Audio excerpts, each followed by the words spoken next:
And good morning, ladies and gentlemen. Welcome to this special news edition, News at 9 on Australian Indian Radio, brought to you by Chantex Multimedia. And today, at 10 o'clock, we'll be joined with Tanvi for the weekly travel updates. So, that's something to look forward to. But as we know, there's quite a lot that's been happening out there. And we need to keep up to date and trying to see how we can manage all that. Well, right now, let's take a look at what's going to happen in Sydney. I think the lockdown there looks like to, be there for another month. So Greater Sydney's lockdown will be extended by at least another month. The new deadline for New South Wales to get on top of its Delta outbreak is August the 28th, that is 4 weeks from now. The lockdown still includes the Blue Mountains, the Central Coast, Wollongong and the Shell Harbour region. So the restriction on workers leaving their LGAs also now includes Parramatta, Georges River and Campbelltown, and that's on top of Blacktown, Liverpool, Fairfield, Cumberland and Canterbury Bankstown. Construction activity will continue to be banned in these council districts, and construction workers who live in those areas will not be allowed to go to work. So the state, New South Wales, recorded another record in its outbreak, 177 new locally acquired COVID cases and sadly one death. Let's go now to our reporter Tim Swanston, who's in Parramatta in Sydney's west. Hi there, Tim. We'll get to those latest case numbers in just a moment, but firstly, what do the Premier say about the extended lockdown and the new measures? Good afternoon, Ros. Well, essentially the Premier said that it just simply wasn't possible to end the lockdown at the end of this week. It will, of course, probably come as no surprise to people as we've seen those case numbers just increase day upon day. Today, a very high number of COVID cases. So certainly won't come as no surprise that there's that month extension to the lockdown that's been announced, but that comes with a number of sort of new restrictions, given that it will be going for quite some time. So we'll start to take you through those restrictions now. There are quite a few. From midnight tonight, shopping is now going to be limited in line with similar to the exercise rules. So people can only go out shopping within their own local government area or within about 10 kilometres from their own home. Now, there are 3 more local government areas that have joined the 5 local government areas of key concern, and that's generally centred around the southwest and west of Sydney. So there's 8 local government areas now. So here in Parramatta has just been included, as well as Georges River and Campbelltown. So that joins the other 5 local government areas: Canterbury Bankstown, Fairfield, Liverpool, Blacktown and Cumberland. Now, there is a change. Construction is going to be able to resume from Saturday outside of those 8 local government areas, but that's going to be subject to some restrictions. So it's called no contact, essentially, construction. So this is non-occupied, rather, construction. So this is construction outside of occupied premises, and that's also going to be subject to a 4 square metre rule, and that must have a COVID safe plan. There's also going to be some changes to allow what they're calling zero contact tradespeople to be able to work, as well as cleaners. So that can resume. They're saying though that can resume only in a function where it's no more than 2 inside a premise or no more than 5 outside a premise. There's also another big change that's sort of been called on for quite some time now, and that's to have a singles bubble. So this is essentially allowing people who live alone to nominate, whether it be a friend or a family member, to be able to come over and visit. Now, that singles bubble only applies to that one sort of particular person, and that sort of can't really be changed at this point in time. But that doesn't apply, or at least there are restrictions for those that live in the 8 local government areas. So it sounds like they can only have someone over who lives within their own local government area or about 10 kilometres to their own home. And just lastly as well, they're flagging some changes to financial support. So the Treasurer, Dominic Perrottet, has essentially said that the JobSaver program, so this is a program where it gives a weekly payment to those experiencing a downturn of about 30% or more in their business, is going to be extended. So the cap on eligible businesses and their annual turnover is going to lift from $50 million to $250 million. So with all that in mind, the Premier Gladys Berejiklian says, of course, she appreciates that it is difficult, but she says ultimately this has been a necessary step to extend that 4-week lockdown. So it has been necessary to extend that lockdown for 4 weeks. Let's take a look at South Australia and look at some sorts of before and after the lockdown.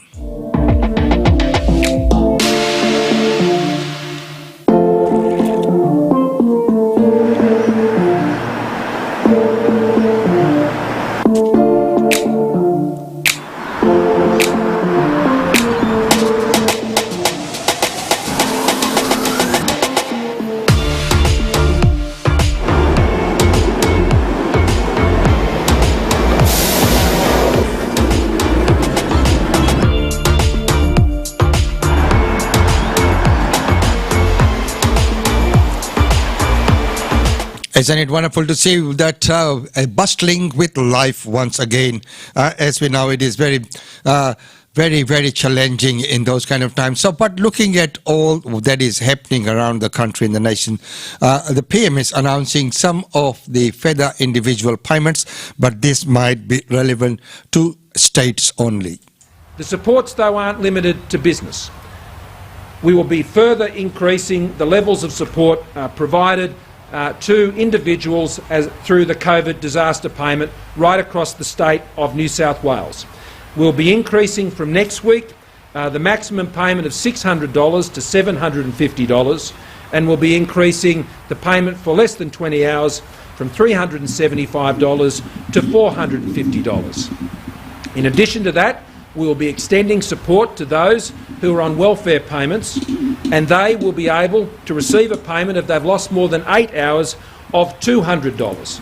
Now remember, they are already getting payments through the social welfare system, so in the case of someone who's on a full job seeker rate, they're getting just over around about $315 a week.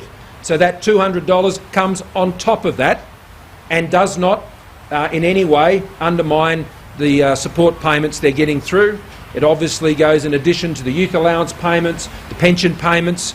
The whole point of this is that people aren't able to earn that extra income they were earning. And these payments are there to support them, to ensure that there is some recognition of that, that they have been prevented from doing that, and this will provide them some additional support. I might run you through also where we are currently on those levels of support both to New South Wales and Victoria. In New South Wales so far, 812,372 grants of disaster payment assistance have been provided. That represents 463,558 individuals who have received direct support from the federal government to ensure they're getting through this crisis. The total amount out the door and in the bank accounts of those who need it in New South Wales is already $411.7 million. So that's the announcement by Prime Minister that the package that is available for New South Wales. But there have been calls that the JobKeeper must come back, and there have been many strong opinions on that. How's it going? Good. Here's your running stuff. Thank you. How's your voice holding up? Oh, I'm sick as Zoom, I'll tell you that much. Okay, take care. Anne-Marie Jones's Pilates business has now been closed for a month. Very stressed. I'm not sleeping. I am very, very, very stressed. Turnover is down an estimated 98%. Hey guys, how you going? Her team is holding some classes online, but that isn't enough. And exhale, belly button tap. There's no money left. 5 weeks of no money coming in. I mean, we've had a couple of $100 here and there from some random Zoom classes. Back to centre. Anne-Marie has applied for help through several government schemes announced over recent weeks, but she's seen nothing in her accounts yet. She's still paying her 15 staff members. I'm paying them out of our personal savings. So if we don't get help from the government, our personal savings are gone. We're going to tilt. So I keep asking them the question, how can we pay our wages when for 5 weeks, nearly 6 weeks, we have had absolutely zilch in the way of income, but our overheads haven't gone down. So get us money now. Get money into our bank accounts like you did last year. Can you show me those projections and what... She applied for the Job Saver program yesterday, the new scheme designed to keep businesses like hers alive. The Job Saver, I put my application in yesterday. It cannot be processed until I'm approved for the initial $15,000 grant, one-off grant. The priority is to ensure we're there to support those who need that help. Whoever wants to take the credit for this payment, knock yourself out. The federal and New South Wales governments today announced the Job Saver program, which they unveiled just earlier this month, would help more businesses and increase the maximum payments they could receive. We will ensure through our financial support, as the situation evolves, always there to keep people in work and businesses in business. The new program is trying to achieve the same outcomes as JobKeeper, but in a different way. For most businesses, JobSaver requires the same decline in turnover as JobKeeper did, 30%. Under the new program, only businesses with annual revenue of up to $250 million qualify. Those businesses will get a payment equivalent to 40% of their New South Wales wages bill, limited to no more than $100,000 a week if they agree to keep their employees on the books. Unlike JobKeeper, there's no specific requirement the money must be passed on to employees, while workers who've lost hours can apply for an emergency payment, today increased to a maximum of $750 via Centrelink. It's not enough. The JobKeeper worked. Calls for a scheme that looks more like the original JobKeeper have only increased throughout the New South Wales crisis, from both sides of politics. JobKeeper has proven to be successful in keeping businesses in business and workers connected to their job. If the circumstances are the same as when JobKeeper was operating last year, why is it that the support is less? Companies already have it all set up for JobKeeper. They know how it works. And focus on the problems that are in front of us, mate. The federal government for days has insisted a return to JobKeeper is not happening. Why not reintroduce JobKeeper? Because it's not the right solution for the problems we have now. When we did JobKeeper, we had to employ it across the whole country, all at once, and we did it for 6 months. What we need now is the focused effort on where the need is right now. And so it can be turned on and off. A large part of the JobKeeper money went to businesses that didn't have any revenue fall at all. And another part of that JobKeeper money went to many workers whose jobs were never in doubt. So JobKeeper was a great program, but it had two key flaws that it's important to improve on this time. Economist Andrew Charlton advised the former Labor government during the global financial crisis. He says the latest banking data shows spending has fallen by about half as much as last year's lockdowns. We're seeing real pain in the small business sector. Many small businesses just don't have the headroom to support their workers when there aren't customers coming through the door. So that's where we're seeing the biggest loss in shifts for workers and in many cases the loss of some jobs. 26-year-old Nathan McGregor usually does gardening and landscaping for a living, working for a small business in southwestern Sydney, but now can only mow his own lawn. Nathan says this lockdown is worse than last year's. Landscaping last year, everything was a little slow because people were worried about the virus and they were trying to hold things off. So everything slowed down a little bit, but there was still work going on. Then he received the JobKeeper wage subsidy. This time, he's not eligible for the emergency $750 a week payment because he receives a benefit through Centrelink. The financial hit on me personally has been pretty severe, seeing as I'm out of work and I was meant to start a new full-time job as well, and now I can't start there as well, so there's just all this potential lost income, which is just really deflating, to be honest. People who lost work but also receive a government benefit were told their Centrelink payments would be all they'd be getting through lockdown. Until today, when the federal government announced a $200 a week top-up. I'm going to be grateful. I'm going to question why they didn't do it sooner, but maybe they just thought that it wouldn't end up like this. I really don't know. Business owner Anne-Marie fears the support that's been announced by governments won't be enough. And I'll see you guys soon. Bye. Get your act together. Help us. We need your help. You talk about small business being the backbone of our economy, but you're letting us all close up shop. We're going to have no choice but to call it quits. And that might be the choice for many other small businesses as well. They're all struggling. And of course, if it isn't for the hard work put in by the owners or the operators themselves, it will be very hard to employ and maintain the level of employment that they used to have before. Well, of course, it is all relevant to the revenue. If the revenue keeps coming in, if the if a company is able to sustain that cost, they will obviously employ people because the work really needs to be done. The work does not stop, but the income stops. Then, of course, there is problems like the Pilates studios had faced that. But, moving across, looking at the consumer price index and the consumer confidence, what is happening there?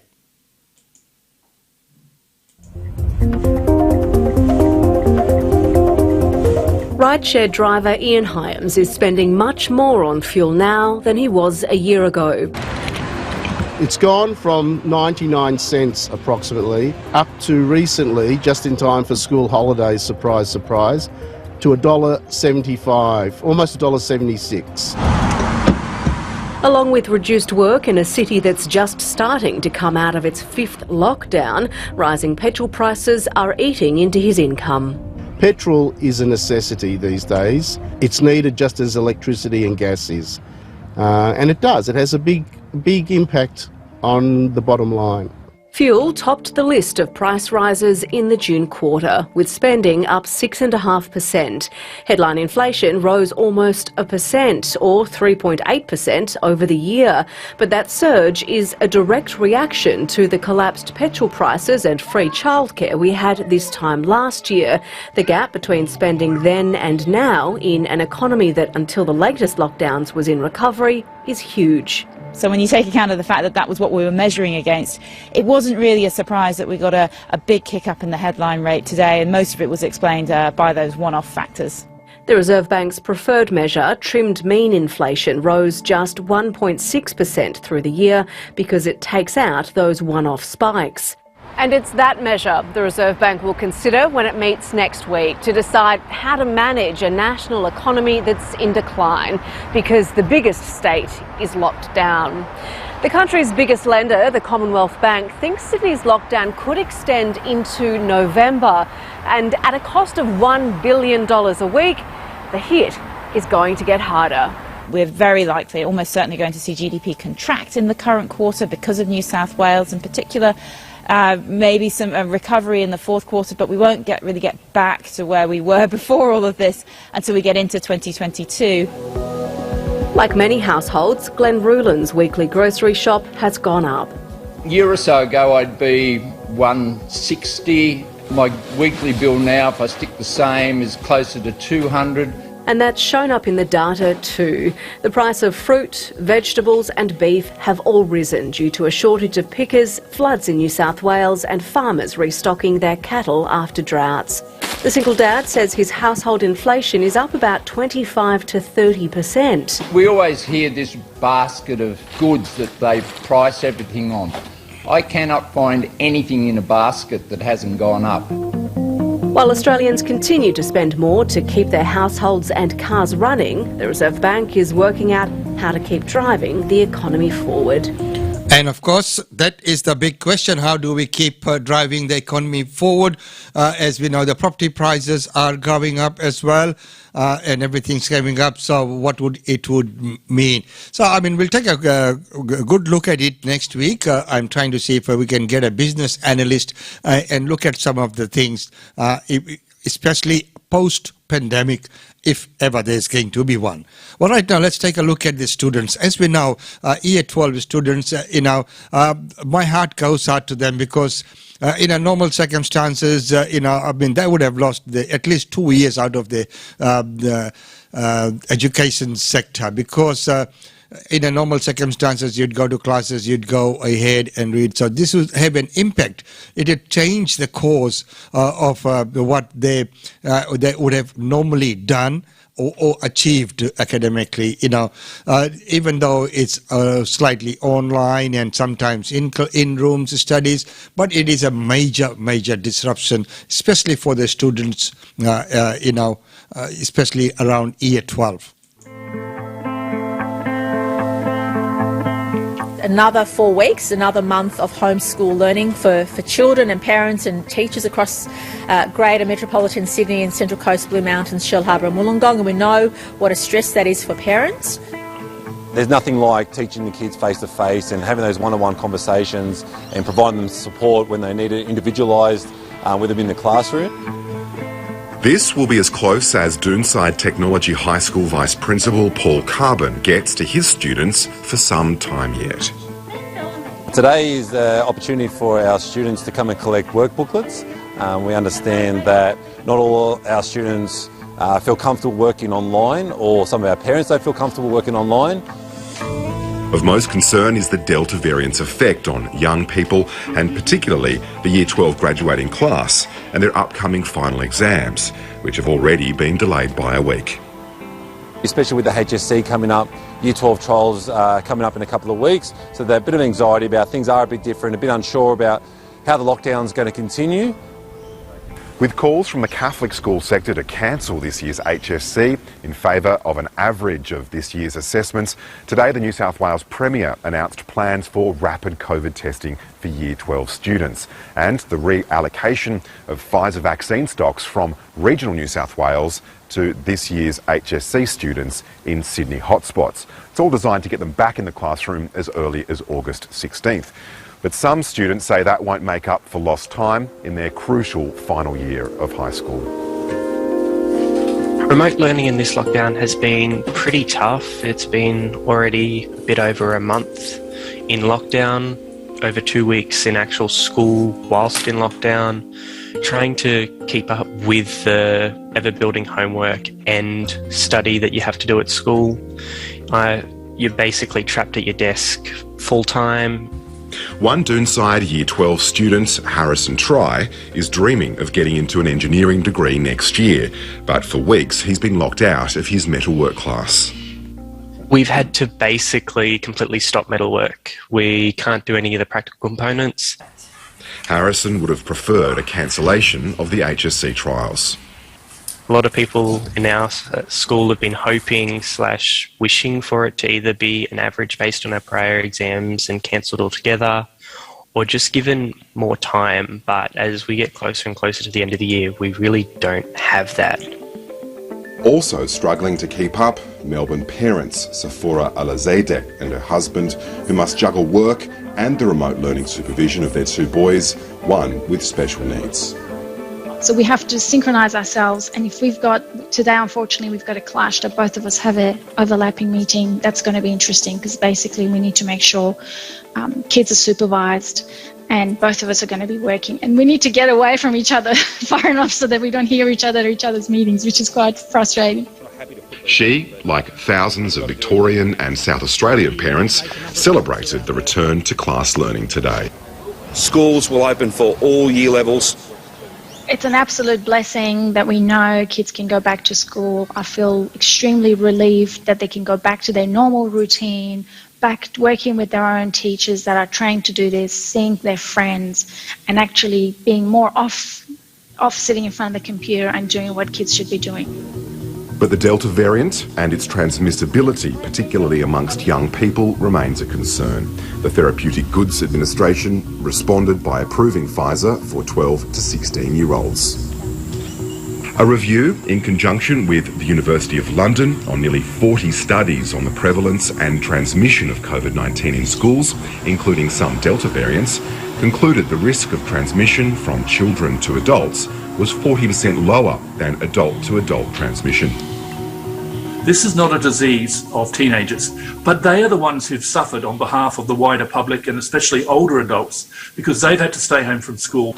It affects their long-term education and employment opportunities and even their longevity. A better educated child lives longer. The side effects of remote learning are already being felt by Year 12 student Harrison Try. Having that disconnect means you don't finish as a year feeling like one connected year group with many friends and people that you've worked hard with. You just feel like you've been talking to a bunch of people on a screen. A lot of teachers I've spoken to, based on this announcement, are very worried. They are concerned about their own health. With a possible return to the classroom in New South Wales in coming weeks, teachers are asking for priority vaccination as frontline workers. You would have in some schools up to 600 Year 12 students returning. That is not even counting the teachers that will be returning as well, and the number of school administration staff, counsellors, school learning and support officers, canteen staff. That's bringing a lot of young people and adults together in often very cramped spaces, corridors, crowded classrooms, crowded staff rooms. With some states rejoicing in the return to classroom learning, albeit with indoor mask wearing in high schools, Greater Sydney faces both more remote learning and the concerns over how safe Year 12 students will be when they return. You can tell that this is a whole completely different game to the alpha strain of 2020.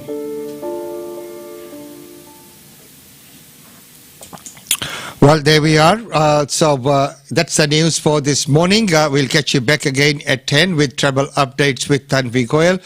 So, if you're looking at the students, as I said before in my opening remarks, that, they cannot recover the time that's lost out of their life. They might go back to the classes or they might get those average results, which could be averaged out against everyone, but it's still not the same. So, it did have a very, very big impact on their future. And of course, in a normal circumstances, going to normal classes, carrying on in a normal way, it would have been very different. Of course, sitting in front of a computer all day, talking to the screen, and of course, the mental stress that comes out of that as well, not being out with the friends and not being out in that normal classroom environment with the teachers and fellow students and friends. So it would have an impact. I really, really feel for them. Well, ladies and gentlemen, that's about all I have for you in this segment at News at 9.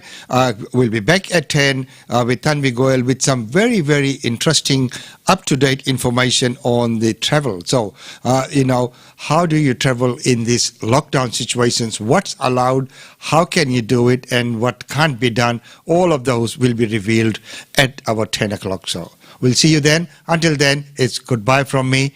Whatever you do, remain safe and have a wonderful day.